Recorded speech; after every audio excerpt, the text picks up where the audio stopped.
Hello viewers, you're welcome to your show, my show, our show, the Digging Deep Show, and thank you very much for tuning in.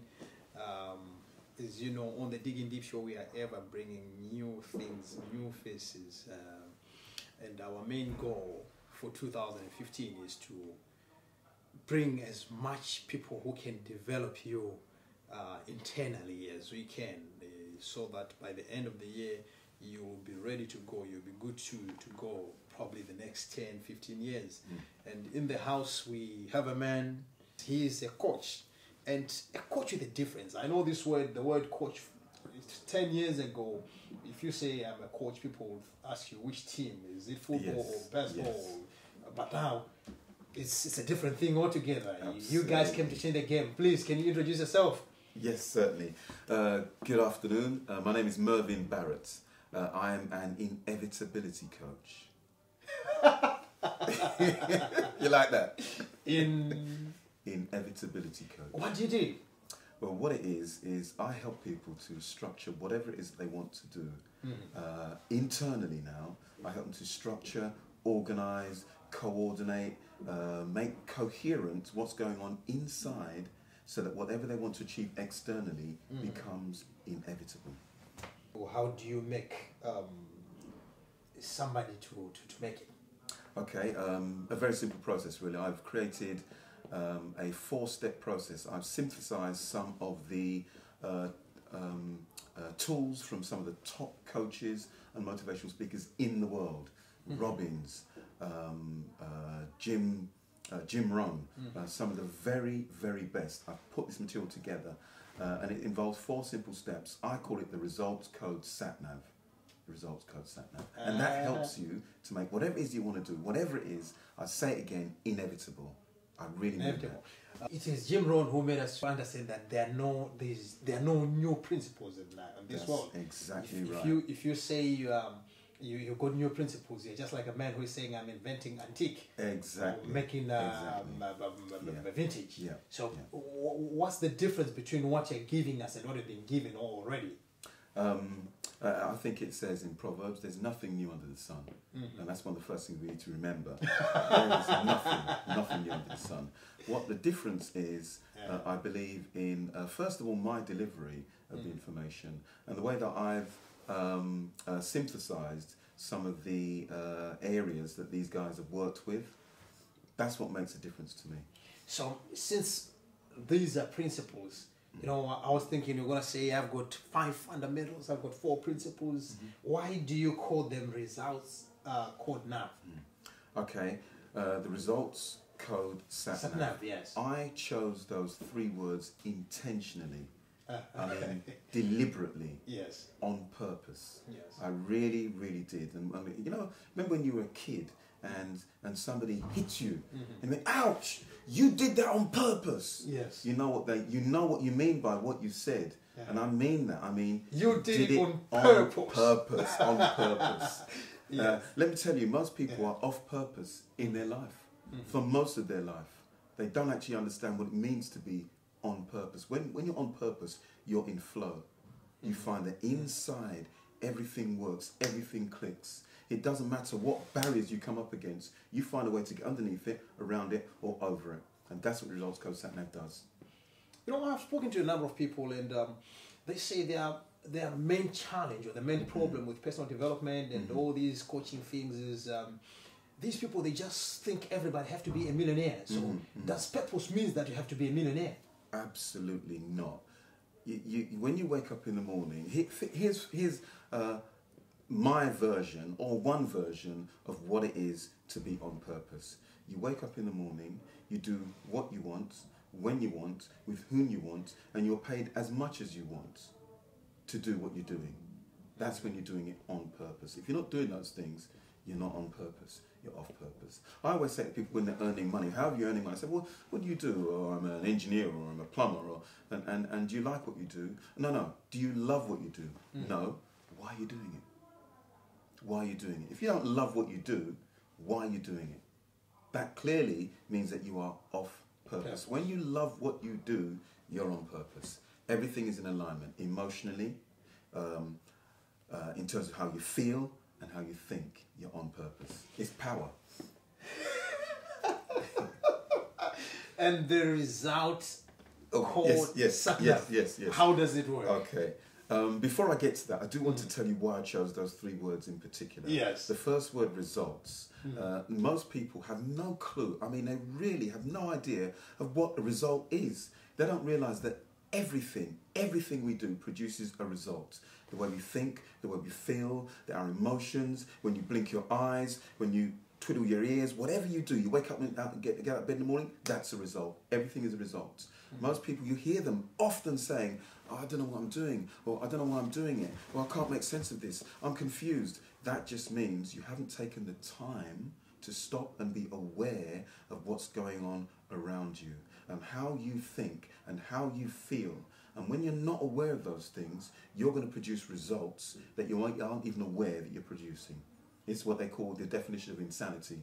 Doing the same thing over and over and over again, producing the same result, but looking for something different. It can't happen. It's because the thinking is the thing that's producing it, as well as the feelings is producing it as well. That's results. Yes. The next word is code. Yes. And I got this from Jack Canfield. He wrote a book with Victor Hansen called Chicken Soup to Soul. Yes. Fantastic book, really, really good.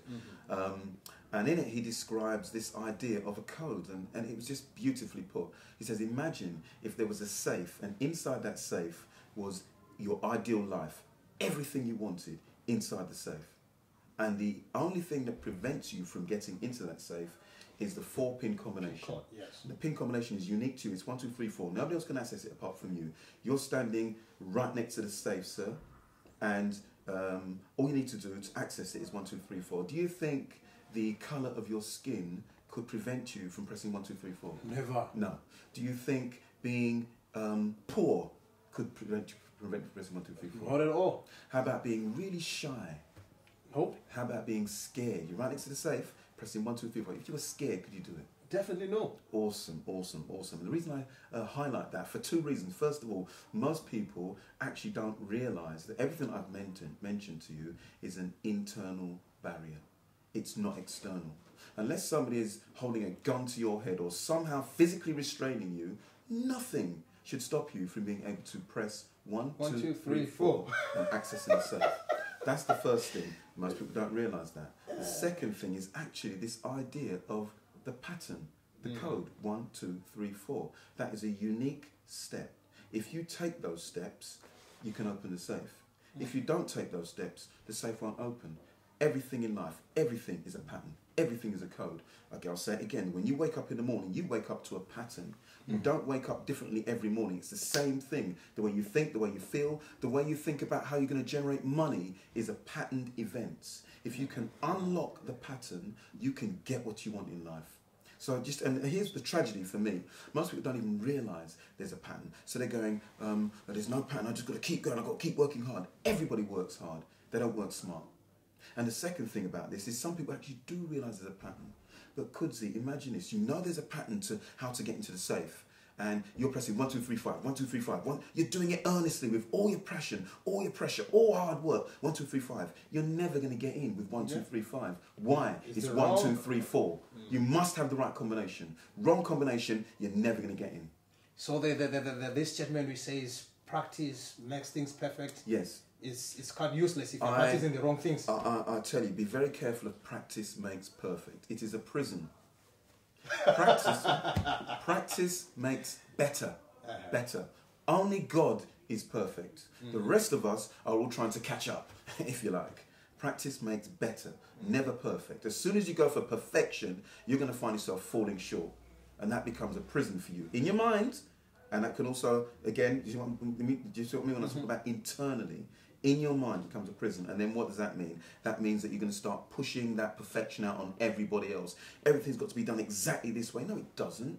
What is it that you want? The final word is sat-nav. I love me the sat-nav. 10 to the left, 10 to the right. All right now. Fantastic. I get in my car and I program the postcode in and I'll be driving along and it'll say turn right and I'll deliberately turn left. And just watch what the thing does. It's amazing. In fact, it just says make a U-turn where possible.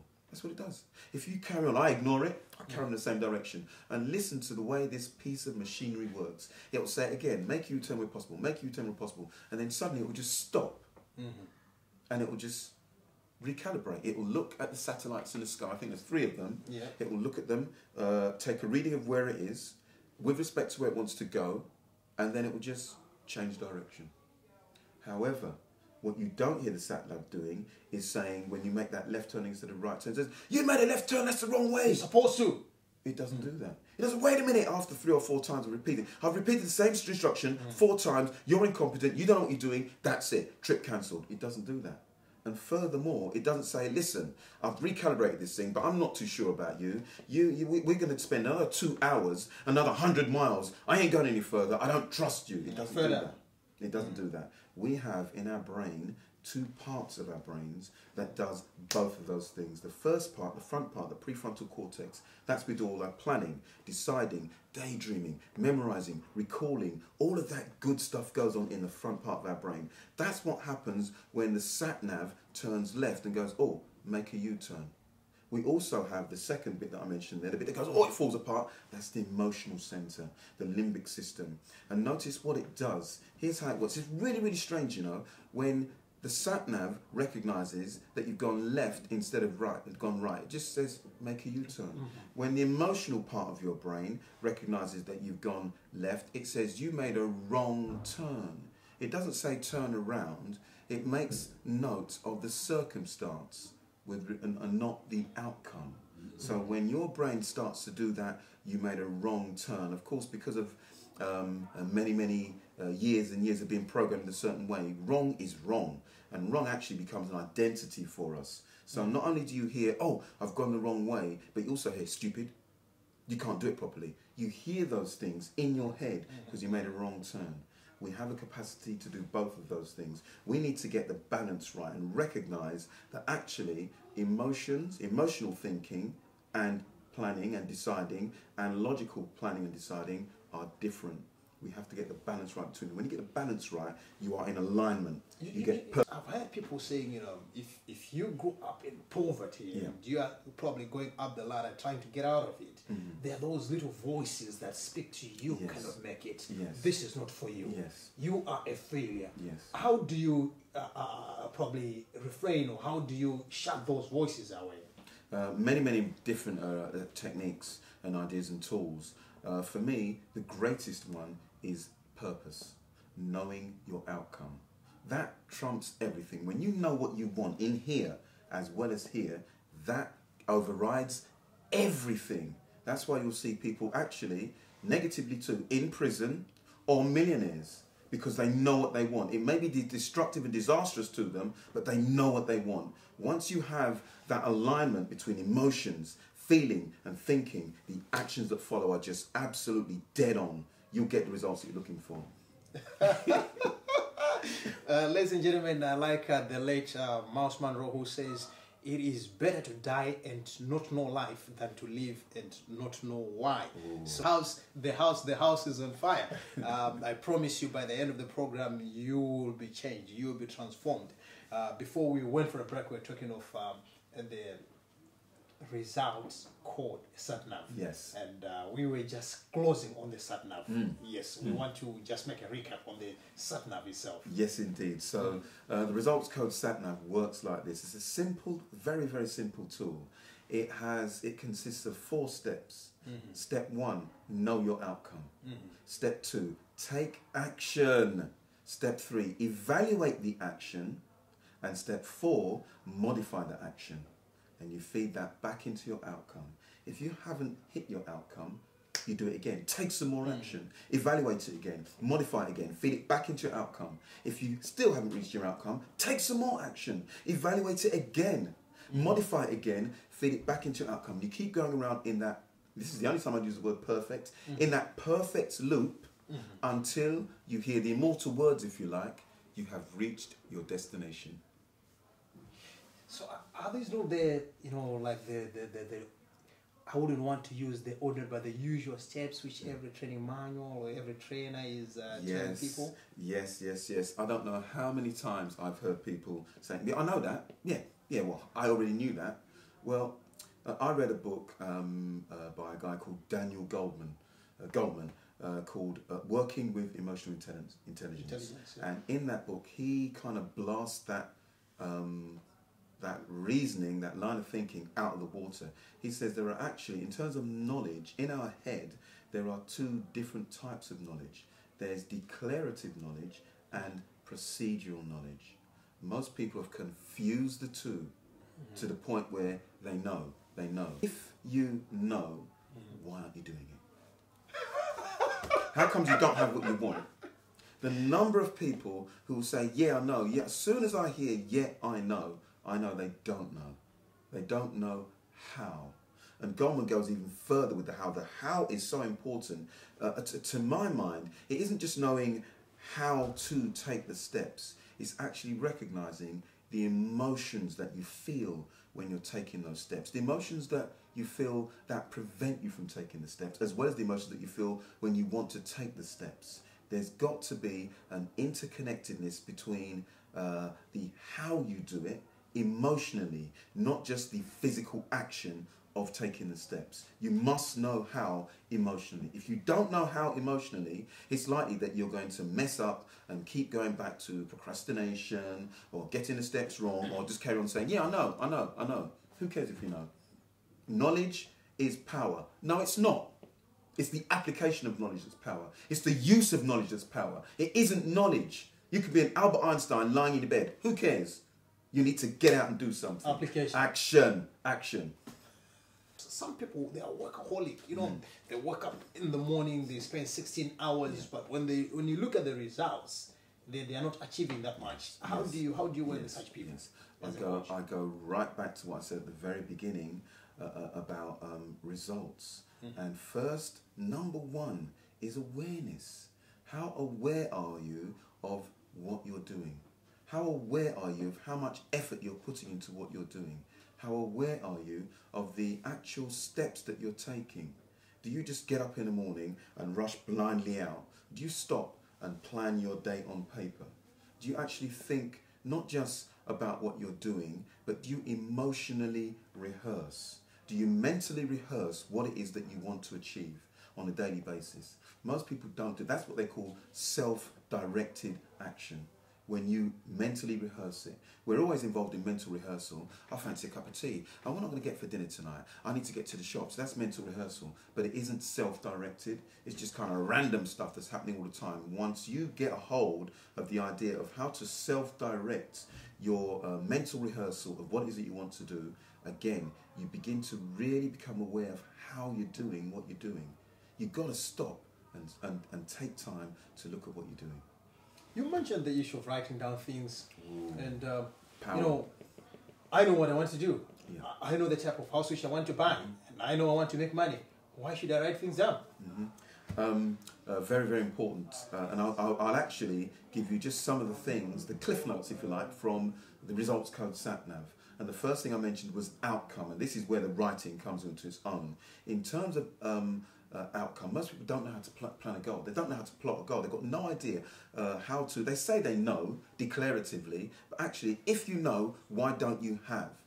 It's because you don't actually know. First of all, I don't care what anybody says. To have a goal, you have to have these components. If these are not, get a pen, by the way, you have to have these components. Number one, you have to be able to think about what you're doing. Number two, speak about what you're doing. Number three, write about what you're doing. I'm going to expand on the writing one in just a moment. Four, you also need to be able to emotionalize and personalize what it is that you're doing.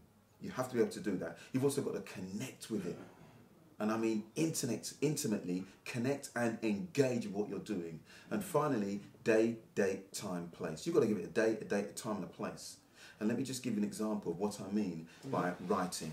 Writing, I got this from Brian Tracy. I've taken the best from the very best. Yes. Brian Tracy says, whenever you have something that you're thinking about, think on paper. Think on paper. And it's amazing, actually, what happens to your thinking when you put it on paper.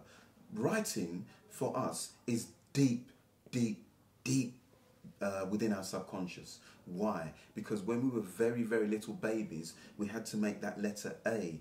A is not just a letter, it's an emotion, it's a feeling. So it's B, C, and D. When you have that wired into your system, the, cat, I, me, these are words of power, and you've been given them from a very, very early age. So writing is crucial. He says there are 3 superpowers.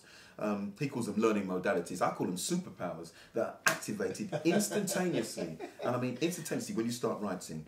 1, the sense of sight. So as soon as you start writing something, I'll give you a simple example. I am a millionaire. When you write the words I am a millionaire, it's amazing if you keep doing that constantly, persistently, and consistently with emotional intensity. If you're not doing it like that, it's not going to happen. You have to do it constantly, persistently, and consistently with emotional intensity. Otherwise, it won't happen. So you're writing the words I am a millionaire. Do you know, after a while, your mind will actually begin to see you.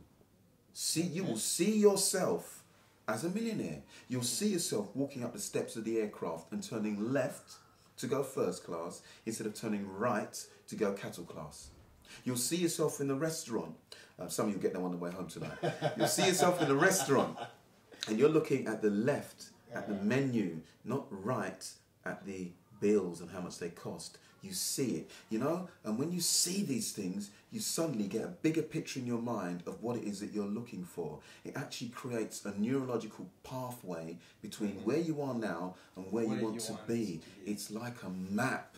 Guys, that's just one superpower. The next one is a sense of feeling. And I don't mean the kinesthetic sense of you can feel the words as you write them across the paper. Yeah. Yes, you do have that, but internally you feel it too. So in the same way that you see yourself walking up the stairs, you also feel it. And I don't mean the clonking of your steps as you're moving up the steps on the stairs. I actually mean internally you feel great. The sense of pride, the sense of achievement, whatever it is, as you're walking up the stairs and you know you're going into first class and you're turning left, you're going to feel wonderful. If that's your thing, I don't know what your thing is, but I'm just using that as an example. So that feeling, along with the sight, almost laser locks it in your outcome. And here's the real power. Listen carefully. When you write and you see it and you feel it, at the same time the auditory power is activated. You hear it. And again, I don't mean you hear the words I am a millionaire, because you do, but they call it sub-vocalizing. When you're reading, if you're not reading out loud, even if you are reading out loud, you still read to yourself in your head. You repeat the words in your head. That's a form of self-talk. From the time you wake up in the morning until the time you go to bed at night, your brain is involved in self-talk. Research has shown that up to 70% of it is at the very best precautionary and at worst downright negative. Can you imagine that? For over 2/3 of your day, you're walking around thinking, I don't like that colour. What's he doing? What does she mean by that? Does my bum look big in this? Oh, that's too much food. Oh, I'm scared. Oh, I'm nervous. What was that at the corner of my eyes? We're like that for 70% of the day. That's what we're doing. For me, the other 29%, what we're doing? Random stuff. Stuff just coming in and out of your head all the time. I believe for only 1% of your day, and for most people it's not even that, 1% of the day are you involved in goal-directed activity, where you are intentionally, deliberately, on purpose, thinking about your outcome. Most people don't have that. So you can imagine now when you start to write, you're increasing that 1% to 2% to 3% to 4%. The more constant, persistent and consistent you are with it, and the more emotional intensity you put behind it, the more you are beginning to be self-directed. You're becoming goal-directed. So writing is a power. Let anybody tell you that writing is no good. Leave them. You can't help them. Writing is everything, everything. You have to write it down, and I hope you have your pen with you. And before they put the pens down, I know the $1 million question is, how can we get in touch with you? How can we work with you? Excellent. 2 ways really. My first way is I have a mobile number. You can call me on my mobile. It's 0796 140 6240. Oh, you can get me on my email, mervyncbarrett @gmail.com. Let me give that again. Mervyn, MERVYN, C Barrett, BARRETT @gmail.com. That's the best way to get hold of me. Call me. Two things. One thing, this is my challenge to myself. I'm writing a book right now. It's about the results code SatNav. That will be ready. I've already written it. I just need to publish the thing. That'll be ready by the end of June. That's the first thing. The second thing, call me. I offer a free session. You can't get better than free. A free session where I will show you the results code SatNav and how you can use that to turn your life around. I genuinely mean that. It'll be inevitable. Inevitable. There it is. Christmas came early. Thank you so much, Mervyn, for that gift. I know there are some people who are writing down your details there. Yes. I know there are some who are already calling. If you want to call, please call now. Please call now. The lines are there just on the screen. What more shall I say apart from saying thank you, sir? And to our viewers, thank you so much for giving us your precious possession, which is your time. To those who support us, may the Lord richly bless you. Without you, the Digging Deep Show will not go this deeper. For me and the rest of the team on the Digging Deep Show, we are signing out. Till we meet again. Mwah! Kut is my name. I love you all.